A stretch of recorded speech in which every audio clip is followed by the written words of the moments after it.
Welcome everyone to Me, My Self Help and I podcast. I'm your host Nikhil, and we are on a mission to make self help normal, accessible, and relevant.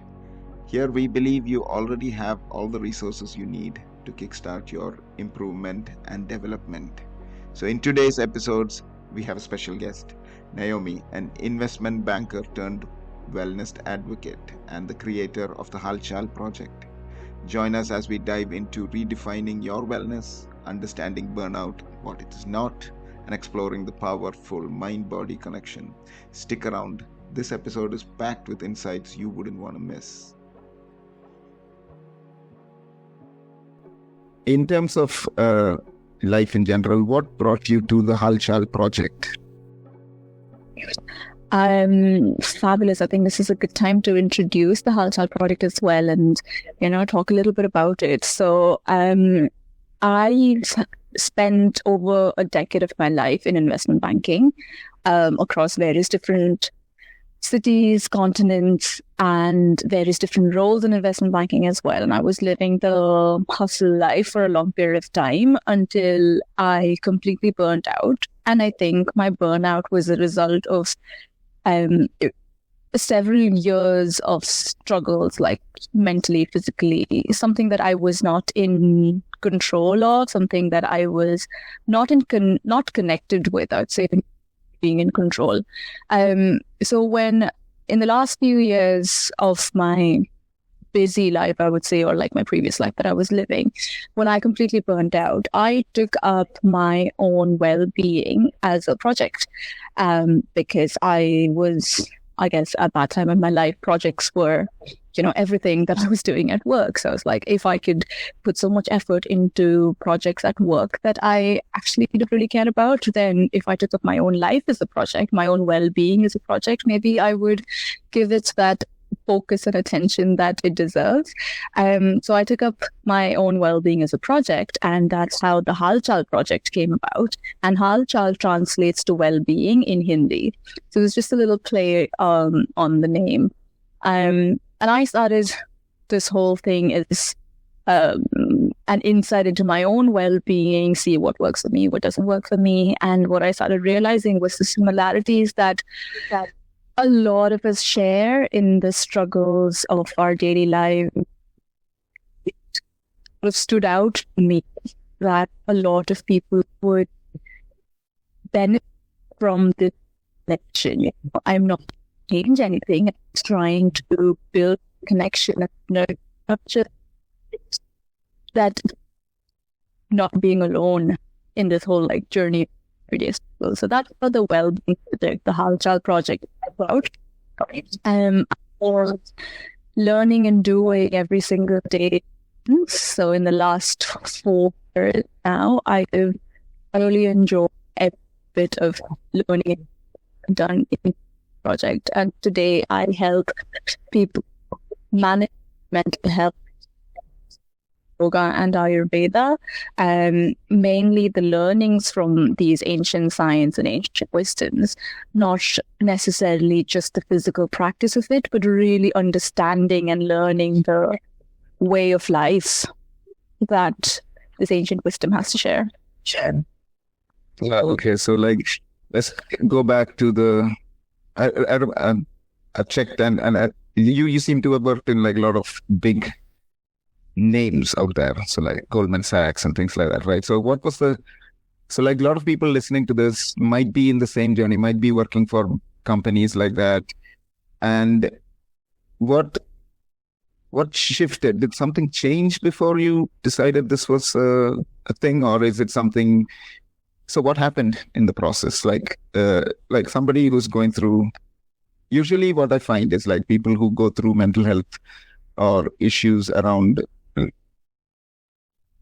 mind body or concerns with their own well-being don't seem to notice it until it is too late, or until it gets to a point where it is really difficult to not notice. So is there anything which you saw or you've learned in those times which can be helpful for people who might be in that same journey as you? Yeah, I think you've said it correctly. I think a lot of people realize what they are fully going through, because they're so disconnected with their experiences. They're so disconnected with their physical body, their mental body, their spiritual, emotional body. Like all of this is on autopilot, we are, including me, this is how I started off my career. I just went with the flow, and, going with the flow is such a glamorized term. Everybody loves to just go with the flow. It's really fun, and it's in your early 20s, going with one of these 10 years. But how long do you go?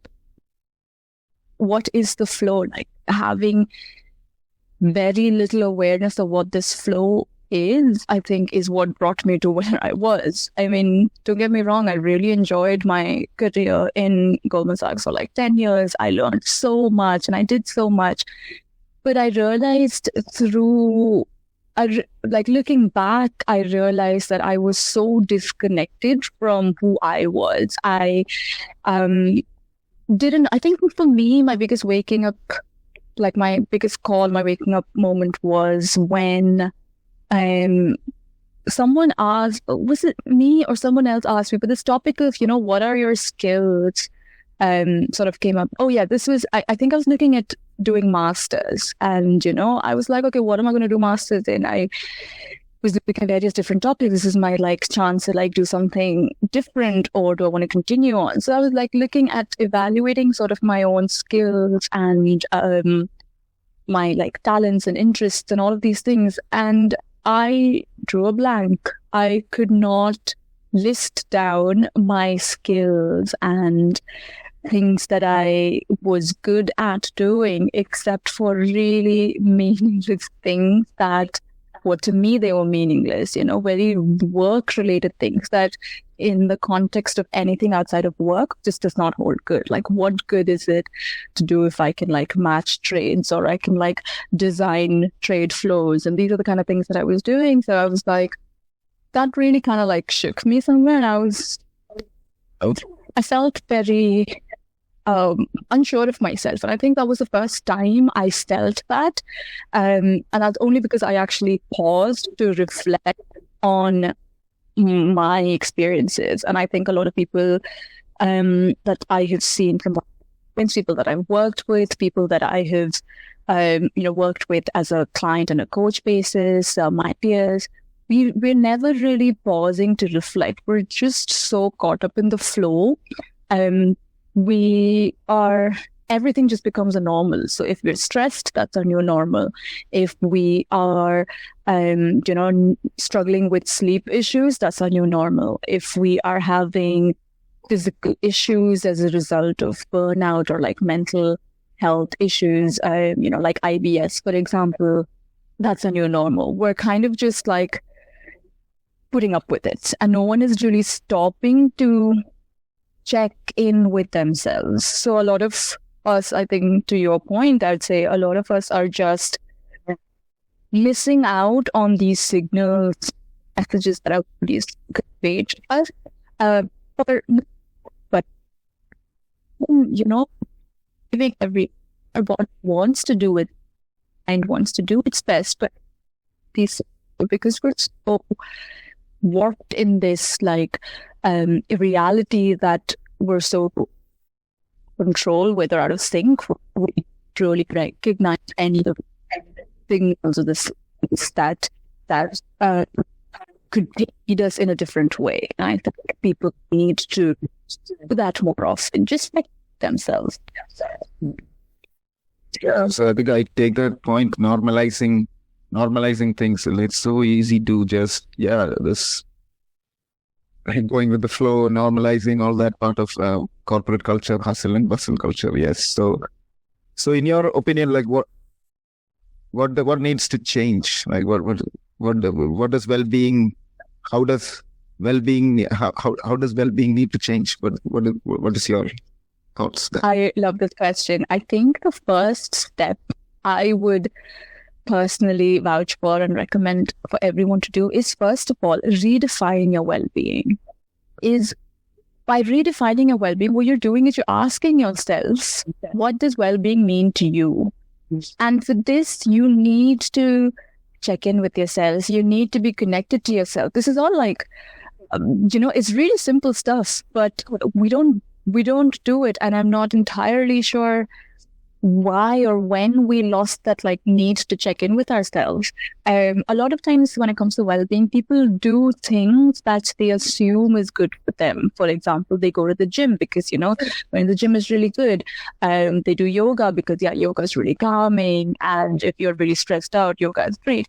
But it's good and it's important to know if you're doing it for your own well-being, or you're doing it because of this perceived image of well-being.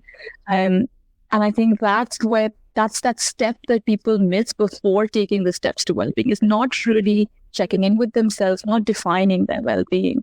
So I'm a big advocate for redefining well-being, because that's what I did to really break free from this norm that I had created for myself. And when I redefined well-being for me, I was suddenly so much more in sync with myself, with, things that mean well for me, things that are true to me and my authentic self, my beliefs, my values. We all have values, but do we really know what those beliefs and values are? Probably not, because we've never really stopped. We're just going with the flow. Even just stopping and seeing what is this flow, what it is that, is driving you at this pace every single day. So I would say to start off with just checking in with yourself, redefining well-being, really just asking yourself what drives you, what makes you happy, and just explore that idea, because you never know what comes out of that idea, right? But you have to start somewhere. No, yeah, makes sense. And I remember watching your Instagram. One of the reels was about sleep, I think, which went like viral. No, it went like big. Yeah. So you were discussing sleep and how sleep is important, and like how we deprioritize sleep for wellness, and it's kind of normal. Like people having inadequate sleep is kind of normalized, and it's actually celebrated in a lot of cultures. Like, yeah. And I have to say, like, it's celebrated even in cultures you think will celebrate sleep. Like, for example, I'm from a South Asian background. I think sleep is kind of deprioritized there. Like, for students, especially going through universities or like studies, or like you can sleep when you are dead is kind of the philosophy there. Yeah. A lot of cultures there. So like even in the cultures we think is taking care of well-being, it needs redefinition there as well. So like people who might be in the West might have a different understanding of what wellness means, and now it's I think we talked about this the other day. It's kind of like a mindfulness culture where we go out and get our daily dose of mindfulness and just think everything will be sorted. So we are in that culture. So like redefining makes a lot of sense. So just can you give me an example of how you redefined your wellness? Yeah. So just before I go into that, I really agree with what you said about this this culture that we're in, where we are always looking for quick fixes. That's why we have all of these issues and we want to fix it, but we don't want to fix it with like real lasting solutions. We want to see quick solutions. We want to see like really quick turnaround. We're in such a fast-paced world. It's like, oh, I'm having sleep issues, give me a pill to like take so that I can fall asleep instantly. I don't want to like waste time before sleep, like to build a good sleep hygiene or a good sleep routine. That is like too time consuming for me. But like sleep is such a basic necessity, and like what our body needs, requires to fully restore itself. But you're like, no, I want to fix that as well. So this, you're right about this like culture of just like wanting to quickly do something, like quickly get somewhere without really like understanding the benefits of like the actual basic. And it's like sleep is just such an important part of our lives, which are just taken for granted. But yeah, so when it comes to like redefining, I think what I did was, obviously I was this is all as a result of my burnout experience. When I was seeking medical help as well, because I had completely stopped functioning. My physical body had stopped functioning, and I was off work on medical leave for a long period of time. So I was working with medical professionals and really understanding, taking the time to have conversations about me and my well-being. And I think I did a lot of introspection. I did a lot of journaling and spending time with myself. And some of it was out of choice, and some of it was really, I did not have the energy to go out at all or do anything. So I was forced to sit there with my thoughts. But I think it really started with the basics of a day, and it really made a big impact on my sort of introspection, or the journey that I was on, is the realization that my day and what I go through in a day really only impacts me the most, and then it has impacts on the people around me. But if I've had a bad day at work, as a result of maybe my choices or someone else's choices, I'm really the only person who's going to bed that night thinking about that. That's the only thing for certain. I have no idea. I cannot control that sort of impact on anybody else's life. So if something that is affecting me so much, and I'm going to bed every night not being content with my day, then it's really nobody else's responsibility to change that. It is my own responsibility, whether I have a significant change to my day, or a small little, effort that I put in somewhere to change my day. It is entirely coming down to me. I think that accountability was both empowering and also terrifying. In a very interesting way. It was okay, hang on, I'm in this situation. What can I do about it? And I think a lot of us, for a long period of time, are so reliant on external factors in making an effort or making an impact.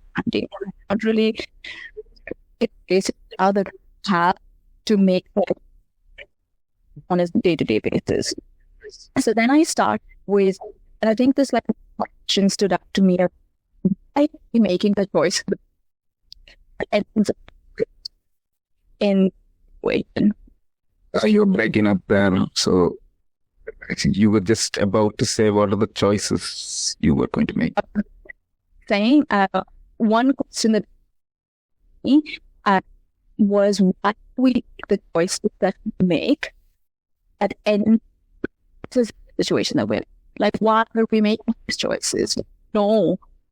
Somewhere at these choices, the healthy, still do we continue to, why are we not doing things that is, if we are able to start with that question, and started realizing that a lot of the choices that I was making on a daily basis was not my own choices. And I think that pissed me off a lot. It was with myself even, I was why, at what point, when did I lose control over everything? And I think that woke up something inside of me and changed everything. So I started really being accountable for the choices I'm making, being accountable for the results that my own actions are, bringing about. So that's how I really started to just think about the daily choices on a very simple level. I'm not even thinking about my big decisions or choices where I decided to live or my career choices. I think that a lot of people will go that far and think that that is a result of whatever situation you're in. But I would argue that it's your choices that significantly impact your well-being on a more regular basis. And I think that's stuff that we can exercise more control or good judgment towards, that is often overlooked. Makes sense. I think, just by the way, I don't know if it's my connection or your connection. It's just, sometimes it's just breaking up. So let's see Yeah. fine. Let's take the whole thing and then see whether, I think it Yeah. might make sense. I think I understood. I got the gist of what you're trying to say. It's accountability and responsibility seem to be like we are outsourcing it to people. Like it's, Yeah. oh, you're my coach. Can you take care of me? You're my therapist. Can you take care of me? You're my yoga teacher. Go for it. So yeah, I think it's an interesting stage now. Now with a lot of, okay, this is the question I have for you, because I fear this also in my end, is like, as mindfulness coach and well-being advocate, how influenced are you with technology? So like AI, for example, people are just searching for how to deal with my anxiety on ChatGPT, and the answers ChatGPT give are pretty good, by the way. Like I just checked it out and I was like, wow, okay, I would not have thought about this. So how are you aligning with all that? So have you had challenges with it in terms of your own teachings, or have you used it for your purposes? I mean, we can't run away from technology. Like, it is a part of our lives. It is a part of our futures. The more we embrace it, obviously, the better for us. But every single thing in this universe is, has to be dealt with in moderation. There is nothing in the universe, and this is like I learned about this in Ayurveda as well, except for like some very basic things like clean air and clean water. There is actually nothing else that is healthy all the time for all the people. Whether that is the food that we eat or the technology that supports us, or like the relationships that we maintain. Everything has to be in moderation. For example, food is obviously really healthy for us, but is it healthy for us if you already have a full stomach? It's not healthy at that point anymore. Similarly, technology is the way forward. Like, it is beneficial on so many levels. Like, it helps us stay connected. It helps us. There are so many resources out there. But then it's also the thing that keeps us up at night. It's also the thing that, drives this culture that we're always comparing ourselves with other people. So there's obviously moderation is like key to every single thing. Balance is key to every single thing. But when it comes to like my coaching experience, I feel the people who look up solutions, there's nothing wrong with that. There's nothing wrong with helping yourself. You should be able to help yourself. Sure. Where people sort of make a mistake or like fall short is the overload of information. Like, you look at, what can I do to help me sleep better? The internet has infinite numbers of like solutions for you. And where do you know how to embrace what solution at what point of life? Your coaches will help, your mentors will help, you're like someone who is like professionally helping you. That's where sort of that help, like they step in and like provide you that sort of support. So again, it's a matter of balance. Like, you could go into a session with the coach completely blank, like not having done any research on what you need to do. Then you're entirely dependent on like a coach, which is not a great place to be in. At the same time, you could go in with like having Googled every single thing you need about your problem, like self-diagnose all these issues and go to a coach, and that's not good either. So I think with my own experience and what I've learned, I feel technology, the internet, the free resources out there is a great resource to have, but it really comes down to the individual to apply stuff in moderation in their lives. And that's something that AI can't help you with. Like, AI is there to like, it's not a human being. At the end of the day, you're using your human judgment. You're using your ability as a person who is in connection with themselves to apply these solutions. And I think that the technology will never take over. So I'm happy with that. No, I mean, the reason I ask is like, I see you doing a lot on social media, and I appreciate that, because there is this of course, there is, as you say, there's a balance between what's good and bad, and like the yin and yang, and there's this. We are always in moderation. So yeah, social media, when we use it wisely, it is actually a powerful tool. It got us together. Yeah. So like, otherwise we would never have this chat at all. Like, I wouldn't Absolutely. even know you would exist, and you probably wouldn't know anything about me, my self-help, and I. But it is fascinating to see what happens when we are put in front of this technology and in front of this wellness. I think there is a wave of people wanting to know, and there is just this constant seeking.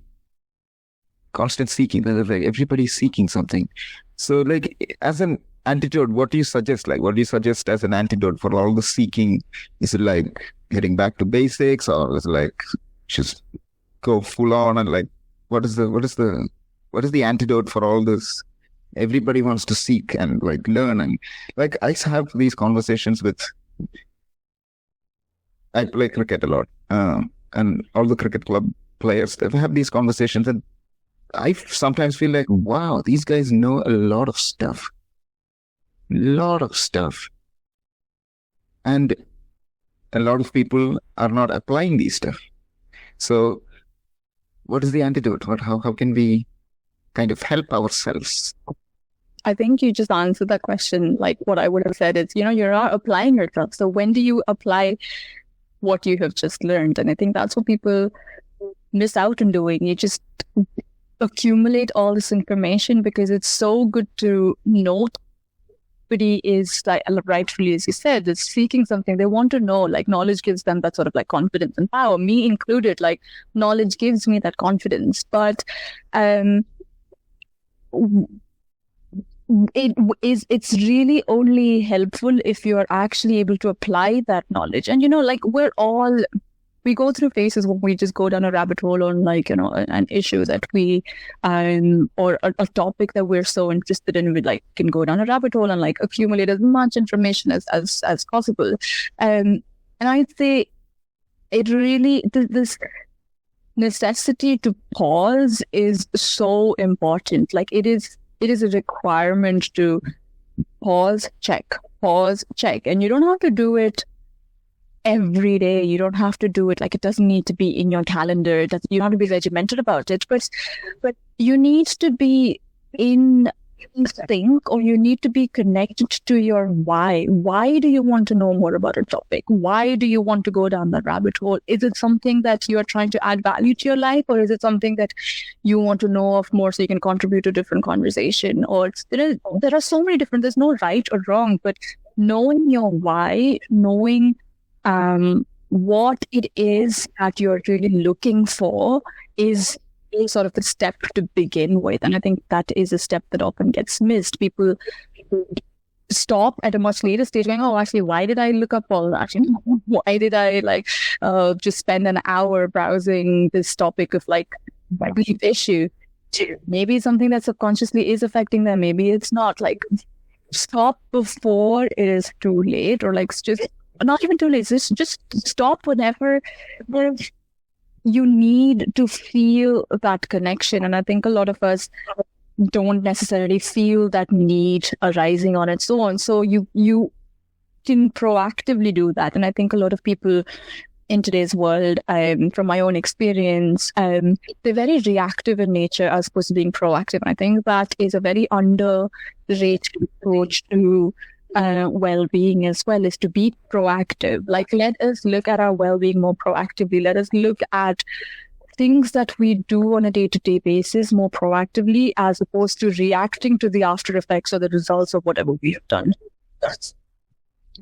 So let me challenge you on one of the strategies we use. Oh, hello. Ooh. No, your audio is completely gone. Oh, is it? What is happening? Hello, am I back? No?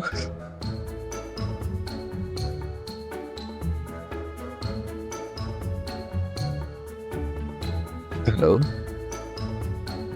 No. Nothing at all.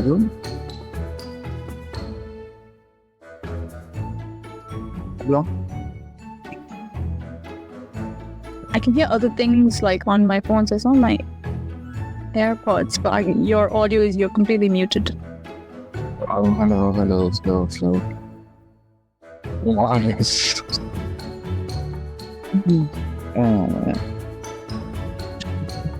Let me.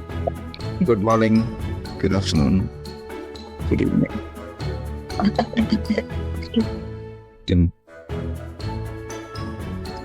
Nothing? Oh, I heard that. Nothing? Yeah? All good? Is it better? Yes. Yeah. Is it okay? You're back now. Yep. Loud and clear? Yes. This is good stuff. I lost my train of thought. Where were we? Sorry. We were talking about, the last thing I said was the proactive and reactive nature of people. And I think that's what is often lacking in the path that we go down. We're very reactive in nature. Something goes wrong, we want to fix it, but we're never really stopping to think, why did it go wrong in the first place? And that's for somebody else to do almost. Okay, yes. Yeah. And my response to that was like, I wanted to challenge you. What was your why and how did you come up with your why? Good question. I think I have always been, it's been inside of me ever since I was a child, like knowing why I'm doing something. So as a child, I was very connected, and I think a lot of us are, there's like fewer distractions, fewer sort of decisions to make, like we're looked after obviously growing up. But then we sort of reached the stage in life, and I did for sure, when I started working, where I was never really stopping to see why I'm doing something. And I think that feeling of disconnect had a very significant impact on me. My why comes with, my why is prevalent for anything that I'm doing. Like why I eat something, why I, choose an activity, a fitness activity to do, why I speak to the people that I choose to speak to people. And I think there's a why in every single thing. And it's not the why in the sense that I have to take like 10 minutes before I do any activity to really think about it. It's not that kind of why. It is the that mindfulness, like with anything that I'm spending my time in, I'm being intentional about it. So I'm really bringing my best self forward with intention and with mindfulness. And I think that is more, I would say, it brought about more changes in my life, just like really being connected to every single thing. So obviously I started doing this when I was really sick and I was on medical leave. So, at the time, like I didn't have any energy to give because I was completely burnt out. So I was on negative battery for like so long that I was forced to think about where I am spending my energy. But it doesn't have to be done at that stage. Like it can be done again very proactively. You could do it on a daily basis, or you could do it on a weekly basis. Like really just reevaluate where it is that you're spending your energy. What are you choosing to, spend your time with, the people that you spend time with, the work that you do, the food that we eat. I think all of these questions really contribute to that why. So that why doesn't have to be like this really deep-rooted question of, existence and all of that. It doesn't need to be. And it can be by all means, but you could also apply the why to your daily habits and your daily activities. And I think that is a good place to start. And that's how it started for me. Okay. No, that makes sense. I was just that's a very good insight in my opinion, because for me, people, when they choose a why, they're like, they have to go through the SMART goal of like specific, measurable, actionable, or like the corporate jargon. They want to find the right framework, right outlook, everything. So yeah, when you made it that simple as it can be anything you want, as long as it's in line with your values and vision and what your future should be. So it could be specific, it could be general, it could be anything in between as well. So yeah, no, I think you touched upon burnout. I think let's circle back to burnout. And what is burnout? Mhm. It's a beautiful question. Like burnout is a state of complete exhaustion, chronic exhaustion. Burnout is a state where you've basically exhausted all energy, physical, emotional, spiritual, mental, everything. Like you are just not able to perform anymore. Loosely speaking, that's what burnout is. But I think a lot of people think, including me, this is what I thought, like burnout happens, when you've stopped functioning, like when you, that one day when you're like completely you're not able to get out of bed, or you are not able to focus, or you can't have conversations, and you actually need physical help, or like medical help or something like that. That's when burnout happens. But it was so interesting for me to know, in all of like the studies that I have done on burnout, like I've done a yoga therapy course on burnout, which was eye-opening. There are 12 different stages of burnout, and people don't realize that the first 4 to 5 steps of burnout is actually what we do on a regular basis, like not being able to say no to something, or seeking excessive validation from external sources. That's another stage of burnout. Another stage of burnout is like when you're really questioning your values. It's like you have to go to bed at a certain time, but nobody else is doing it. So it's like, am I wrong? And then wanting to go, like, these questions when you're actually questioning your beliefs and values. That's also another stage of burnout. And when you actually shut down and you stop functioning, that's the 12th and the final stage of burnout. So you've been burning out for like stages and like a long time before that without even realizing. And it's not easy. Like, I'm not going to say that every single person out there knows that they're on this like path to burnout. Obviously, if you were, you wouldn't necessarily be on that path. But it's good now, like, to talk about this and know that, I could actually be on a path to burnout. I could actually be doing things that are not actually benefiting me or helping me in the long run. And again, this comes down with like being mindful, being like having that need to check in with yourself. So yeah, I guess that's a very long answer to what is burnout, but I love this topic. There's so much to talk about on this topic. Yeah, no, I think I would like to just ask a few more questions on burnout. So like, I often felt like that I thought it's the 12th step is what I thought, the burnout. Yeah. And I think I suffered from burnout as well. And it feels from an outside point of view, everything is kind of normal because I'm doing the same things over and over again. The things I do on a week-to-week basis is the same. Okay, the energy, I can feel like I'm doing energy is different, but then I attribute it to something else. I attribute it saying, okay, I haven't drunk enough water, or I haven't slept well. Not knowing that there is something brewing from within. And so my question is like, which stage do you does it become conscious? Like, does it have, like, can I be conscious about burnout in stage 1 or like 2 or 3, or like, is it that level, or is it just more nuanced than that? See, the stages of burnout is, what like medical professionals or like coaches or professionals work with. It's not, again, like, you don't want to be self-diagnosing yourself with burnout, because that's the mistake that a lot of people do with like wellness in general, is when they self-diagnose themselves. They like, obviously Google has an answer to every single situation you have. It can paint you the worst or the best picture.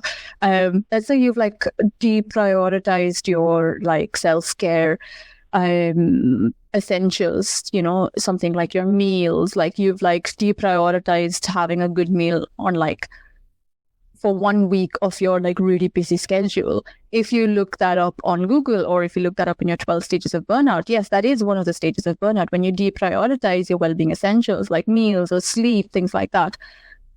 But if you've diagnosed yourself, then it's not as simple. It's not black or white. You really have to understand the theme, the recurring theme. It is possible that, you have been leading a very sort of like balanced life, and there is this like work demand that has come up, and you need to meet that. So like, for 3 months of your life now, you have to sacrifice a few things, and you have these like priorities, deliverables to meet. And we're not saying that, oh my God, you have to like prioritize your sleep no matter what. Like, obviously it's great to do that, but you're really also contextualizing these demands in your daily life.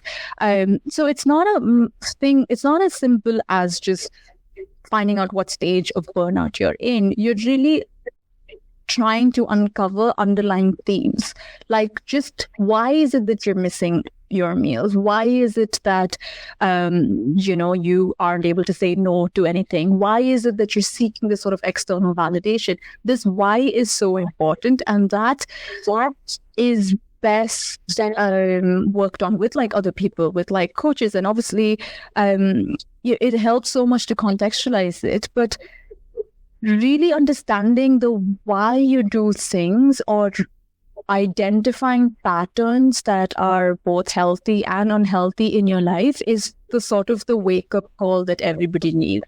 It's so easy to just get swept up, or suddenly you hear the word burnout and you're like, oh my God, I might be burning out. And you like, look up all these things, and then you're like, oh, I have to do all these things differently. Maybe it's not the case. You really have to uncover the underlying issues, because that is what determines whether you're burning out, or, whether you are in a period of like stress, or prolonged period of stress, which can be dealt with. And like, stress is not necessarily bad. Like, this is a whole different topic, and we can do a complete session on like, good stress, bad stress. Like, I always say, like, stress is good in our life, but it's that prolonged period of stress that causes chronic stress and burnout.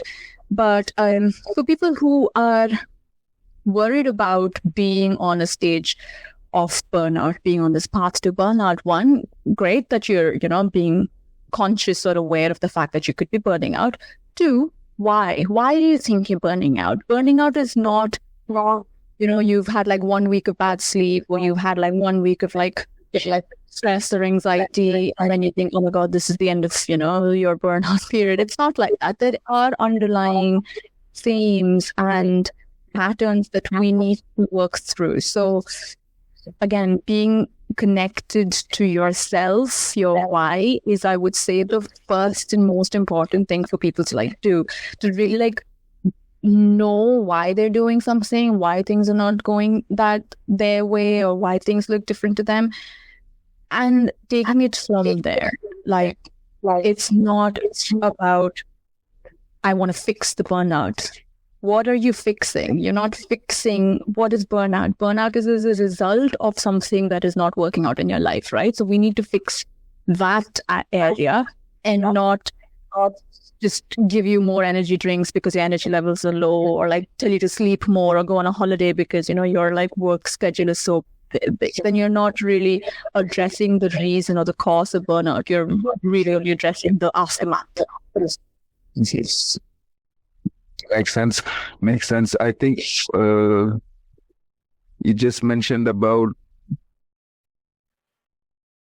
the body and the mind a little bit. I think you understood. I understood that a lot of things can be in the body, and we can understand that a little bit more. But how is the mind involved in all this? Like, yes, we can understand burnout through fatigue or things like that, but what does the mind have to do with it? Like, what is the connection?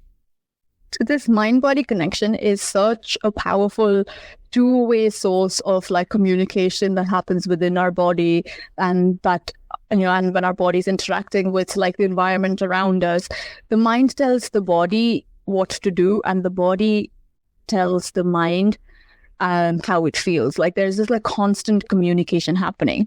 So when we talk about, our mental health struggles, or like stress or emotional instability, for example, there are various different things that our mind is processing, and it gives us signals to listen. Like, if we are not able to focus, for example, or if we are being moody, or we are sort of not able to make decisions. Like these are all like mental struggles that we could that we face.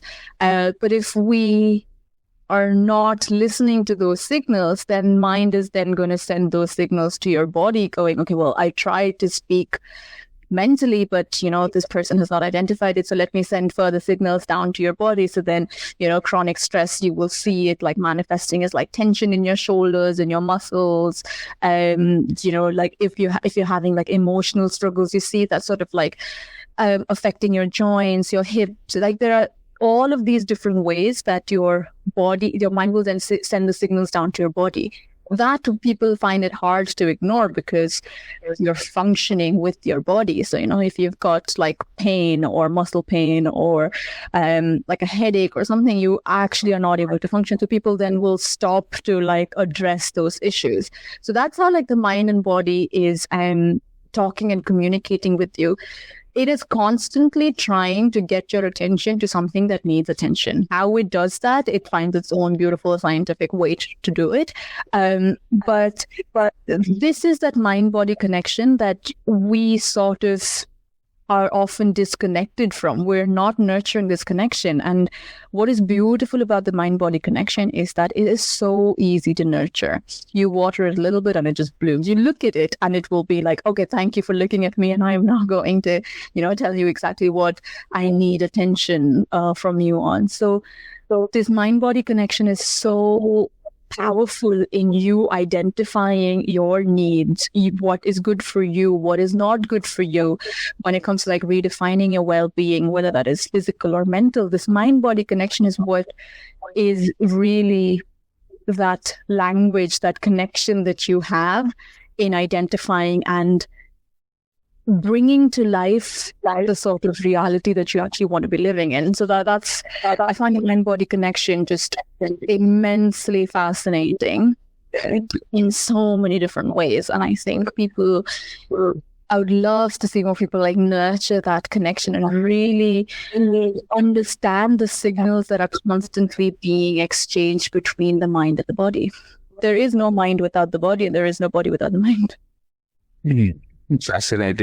Fascinating. What are some of the ways in which we can nurture the mind-body connection? Mindfulness is one of the most powerful and underrated way of like nurturing mind-body connection. When we talk about mindfulness, people a lot of times think of it as, sitting on your yoga mat, meditating for some time, like that is mindfulness. But I really want to challenge that and go, mindfulness is like putting your mind to something, putting intention behind anything and everything you're doing. So if you are intentionally doing something, like if you're putting intention behind what you're eating, what you are consuming, what you're giving out, all of that are different ways of practicing mindfulness. And I think that's your starting place to nurture this mind-body connection.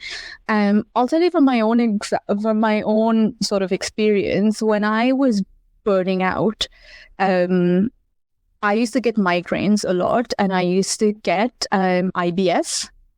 I had IBS, and I used to get these hives all over my body. I get it sort of a reaction on my skin. Now, this is like my mind telling me this final stages of like, listen, I cannot take it anymore. Like, please stop. What did I do at the time? I was like, oh, IBS is because I've just recently moved to like Hong Kong. I was living in Hong Kong at the time. So I was like, it's a big like difference to like my body, like it's in shock, that's why I'm getting IBS. Or because I was working really late into the night, I'm dehydrated, or I am lacking energy, I'm not getting good sleep, that's why I'm getting migraines. Now none of this is incorrect, but it is not sufficient either. So the hives to me, like if I just had to pick one of those examples, I'd say the hives to me was like the biggest indicator of my mind being very stimulated, and I still get those hives. I think that's one even that has stuck with me through my like burnout recovery phase, and I still get hives a lot. I I'm able to identify now when I have stimulated my body or my mind too much that I get hives all over. Obviously, it doesn't have to be as extreme as that, but identify, like checking in with yourself. We could do this 5 minutes, take 5 minutes in the morning, to like check in with yourself when you wake up. That's being mindful. That is, you're not like really having to like chant something or meditate and like practice mindfulness that way. You're just really waking up and going, how do I feel today? How does my energy feel today? Did I sleep well? Did I not sleep well? You're using that communication, that checking in with yourself, you're using that knowledge to then decide what you want your day to look like. And it, not everybody is privileged, I would say, to like just go, oh, I'm self-employed and today I can take the day off or something like that. Obviously, it's not as easy, it's not as black and white like that. But you could do that in your regular busy day as well. Like, okay, I haven't slept very well. I have lesser energy, so maybe I can move a meeting or two around. I don't have to I can take the morning easy because I'm not well rested. Or you could be like, I actually had a great night of sleep and I have that energy inside of me. So that meeting, which is going to be at 5 p.m., I actually think I would benefit from moving that up if I can. Or maybe I feel really energetic. So a run is a really good idea, because I feel like this energy, it will be put to use really well. Right. Or you could be really tired and you could be like, well, I don't want to go on this run because I actually think it's not going to benefit me. So really, you're checking in with yourself. You're asking your body, what do I need? How do I feel? And then you're responding appropriately. So then your body is, will continue having the conversation with you because it knows you're listening. And that's mindfulness as well. Yeah, no, I think I totally understand what you're saying. A lot of people have this idea of mindfulness is just sitting there meditating, and I think it's much more than that. It's a way of life and a way of expressing ourselves and helping our mind to connect with body. What do you think about like yoga and Ayurveda in terms of connecting the mind and body? I mean, see, like, the same thing that you said about mindfulness, it's like people think of yoga as well as this like image that they see of, really flexible people wearing extremely impressive, like branded Lululemon clothes and, like doing complicated poses, standing upside down, most of them. There is an image of yoga. And I say I am a yogi that cannot do a headstand. And I've never needed to do a headstand. It has never served me a purpose. Yoga has benefited me in various different ways, So really, like, yoga is also a way of life. It is the physical part of yoga that we see online everywhere, and there's like glamorized version, especially in the West.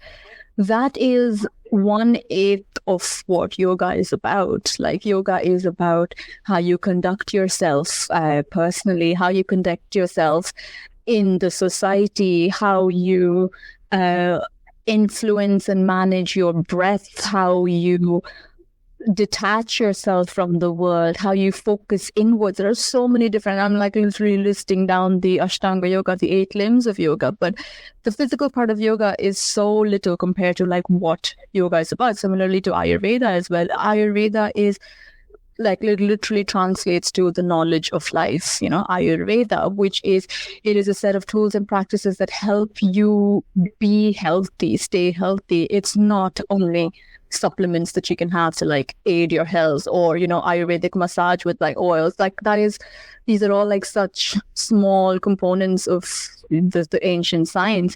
And I think I find this topic like so fascinating again, because there is so much that I'm using from these ancient knowledges that I'm able to apply on a daily basis that helps me live and breathe yoga and Ayurveda as opposed to do yoga and Ayurveda.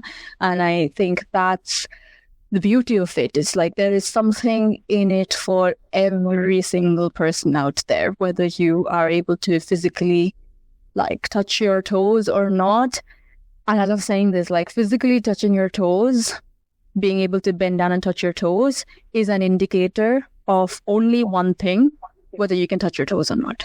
It is not an indicator of anything else, so that's why I'm so passionate about yoga and Ayurveda as well. And I like to include that in sort of the way I coach my clients, because I'm bridging that gap between how good you feel on a yoga mat to when you walk out of the room. You want to take that goodness with you, and you do that by living yoga. You're not no longer just doing yoga, you're actually living it, making it part of your life. Yeah, that's a wonderful distinction, being and doing. This is that makes it so clear, I think, for people who might listen to this, especially with the yoga culture we have, where people are stressed on the way to yoga and then stressed all the way outside yoga. It's just very interesting to find.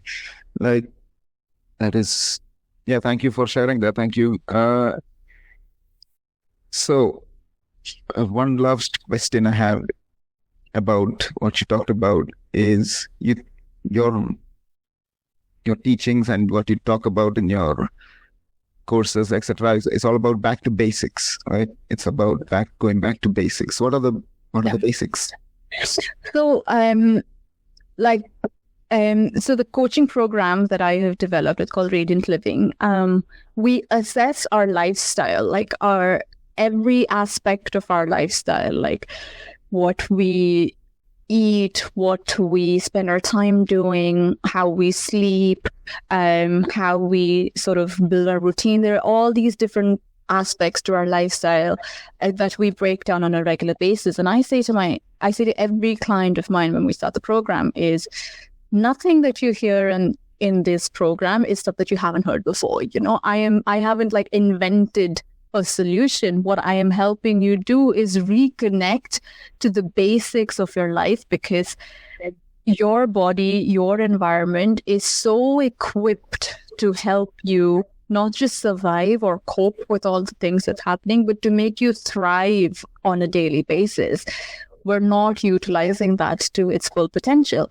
So in my coaching program, we really talk about the power of basics. It's such a back to basics approach, because we don't need another solution in this entire sea of solutions out there for different issues. We need to really harness what our bodies naturally equipped to do, what our environment is naturally equipped to do.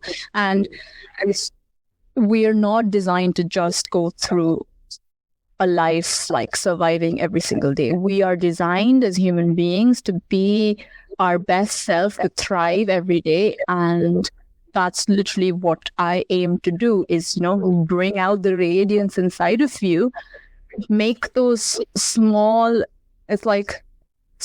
steps with significant impact. You're not really changing your life, you're not quitting your job the next day, you're not throwing away any supplements and pills that you have because you're completely changing your way of life. That is not what any of this is about. Well, it's about reconnecting to your own resources, help that's available at the end of your own arm. It's utilize your natural resources to its full potential before we see and assess where we need more additional help. And I think that's such an important step before we go into expanding that pool of resources and help.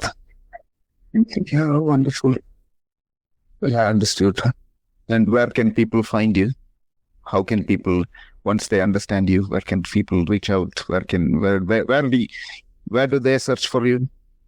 Well, I'm based in Dublin, so if anybody is in Ireland, I'm in person in Ireland. Otherwise, I'm available on Instagram. I find Instagram to be such a beautiful creative outlet. So I love Instagram, and I don't plan to be off Instagram anytime soon. So I am on Instagram as Naomi Sheedy or the Halchal Project. And the best way to get connected with me and talk to me is get on a call with me. Like there's so much that we can uncover from a conversation that is not really available in like a message or like a PDF or like, something that's available on the website. Obviously have a website, and all of this is like creative outlets for me, but connect with me on Instagram, get on a call with me. You don't have to pay anything for a call. Like get on a 30-minute call. Let's just talk about your realities and, see where you're at, because that is the first step in like changing anything. You need to know where you're at before you shift anything. And I think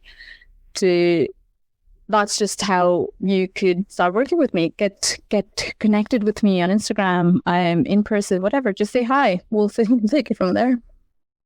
No, thank you, Naomi. Thank you for sharing. Like even this 1 hour conversation we've had, it has opened my eyes into certain things like mind-body connection, redefining well-being, which is kind of interesting for me because I felt like there's one way of well-being, which is like eat, sleep, drink, all that, like, and that's well-being. But redefining your own well-being is a game changer for me. So thank you for making me realize that and helping me with this project of getting the word out. I think a lot of us need to talk about this, and thank you for sharing your thoughts, and thank you for being part of this. But before we go, I'd like to ask you, are you a shelf helper? Yes. What are the three, four things you have used from your shelf that helps you? I am a shelf helper because I think the best help that is available to us is at the end of our own arm, is literally on the shelf, like behind you. I would say the 3 things that I used from my own shelf is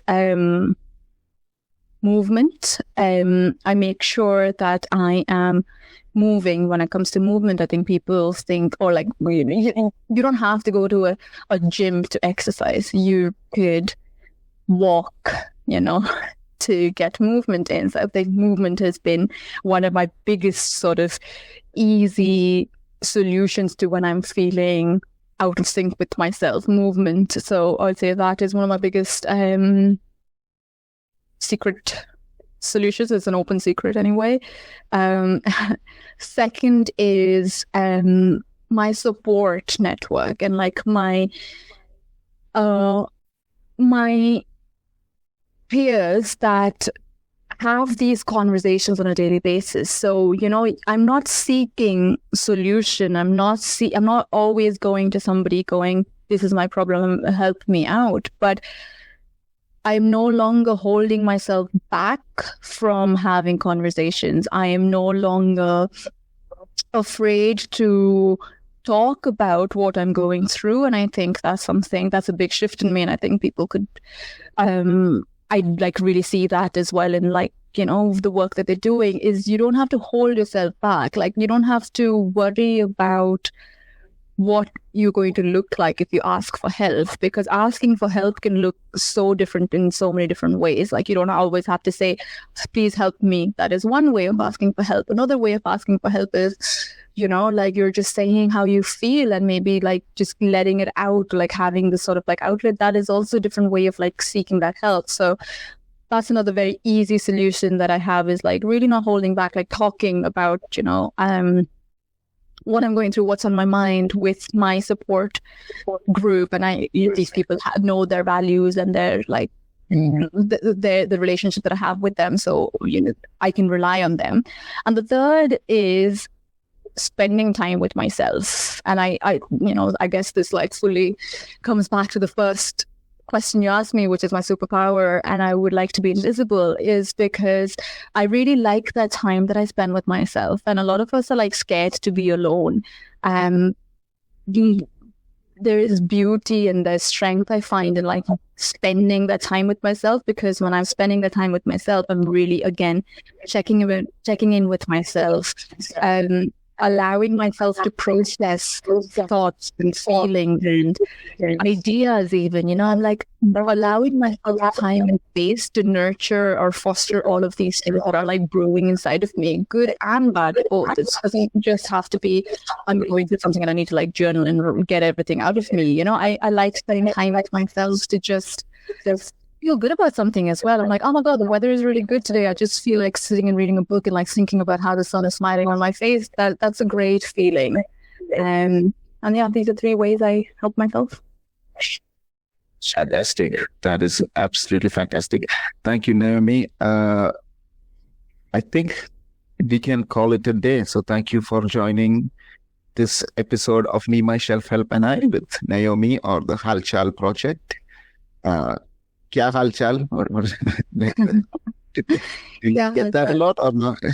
I do, from like my Indian, my Hindi speaking peers and connections. I get that, and it makes me very happy because obviously it connects with people all in some way. But thank you very much for having me, Nikhil. I enjoyed this conversation a lot, and I feel there is so much to talk about, and I love being a part of these conversations. And I hope, if anything, people listening to this today are able to open themselves up to having that conversation and seeing where they stand, and just being comfortable with wanting to have this conversation and check in with themselves. Oh yeah, totally. So yeah, I think that is a wrap, and let us finish here, I guess. Let me Correct. recording. Stop recording.